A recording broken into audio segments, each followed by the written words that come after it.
നിങ്ങൾ മനസ്സിലാക്കേണ്ടത്, ഞാൻ അമ്മയിൽ എപ്പോഴുണ്ട്? അമ്മയിൽ നിങ്ങളിത് പോയി ചോദിക്കുക, അല്ലെങ്കിൽ അമ്മയിൽ നിന്ന് ഞാൻ ഇറങ്ങി വരുമ്പോൾ എന്നോട് ചോദിക്കുക. ഞാനിതൊരു നിങ്ങൾക്കിതിൻ്റെ വിശുദ്ധി അറിയില്ല. ഞാൻ അവിടെ നിന്നാണ് ഇറങ്ങി വന്നിരിക്കുന്നത്. ഇതിനെ റിലേറ്റ് ചെയ്ത് എന്തെങ്കിലും നിങ്ങൾക്കറിയാനുണ്ടോ? ചോദിക്കൂ. ഞാൻ എൻ്റെ ഓഫീസിൽ നിന്ന് ഇറങ്ങി വരുമ്പോൾ എൻ്റെ ഓഫീസിനെ സംബന്ധിക്കുന്ന കാര്യം ചോദിക്കണം. എൻ്റെ വീട്ടിൽ നിന്ന് ഇറങ്ങി വരുമ്പോൾ എൻ്റെ വീട്ടിലെ കാര്യം ചോദിക്കണം. അമ്മ അസോസിയേഷനിൽ നിന്ന് ഞാൻ ഇറങ്ങി വരുന്ന സമയത്ത് നിങ്ങൾ അതുമായിട്ട് റിലേറ്റ് ചെയ്ത കാര്യങ്ങൾ ചോദിക്കും. പ്ലീസ്. ഇതൊരു വ്യക്തിപരമായ സന്ദർശനമല്ല. ഇത് നിങ്ങളുടെ തീറ്റയാണെന്നാണ് ഞാൻ മനസ്സിലാക്കുന്നത്. നിങ്ങളുടെ മീഡിയയ്ക്കുള്ള ഒരു തീറ്റയാണ്.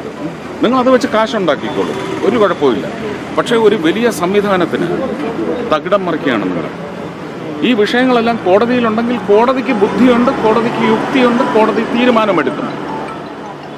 സർക്കാർ അത് കോടതി കൊണ്ടു ചെന്നാൽ അവരെടുത്തോളും, എടുത്തോട്ടെ.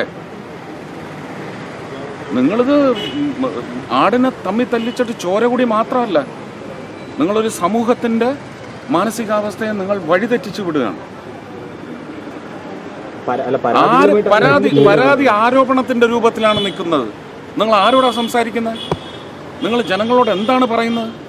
നിങ്ങൾ കോടതിയാണോ? അല്ലല്ലോ. കോടതി തീരുമാനിക്കും. കോടതി തീരുമാനിക്കുന്നത് ഓരോ പൗരന്റെയും തലയിൽ, ബുദ്ധിയിൽ, പ്രവൃത്തിയിൽ ഇംപെൻഡിങ് ആണ്. അത് അന്നേരം നടക്കും. പ്ലീസ്, ഞാൻ പറയാനുള്ളതെല്ലാം പറഞ്ഞു കഴിഞ്ഞു. കോടതി അതിനാണ്. അന്വേഷണം നടക്കട്ടെ. കോടതി പറയും. എന്താ പറഞ്ഞ? നിങ്ങൾ പിന്നെയും ഇങ്ങനെ കുത്തിക്കേറ്റാതെ നിങ്ങൾ ചോദിച്ചു, ഞാൻ പറയാനുള്ളത് പറഞ്ഞു. Thank you.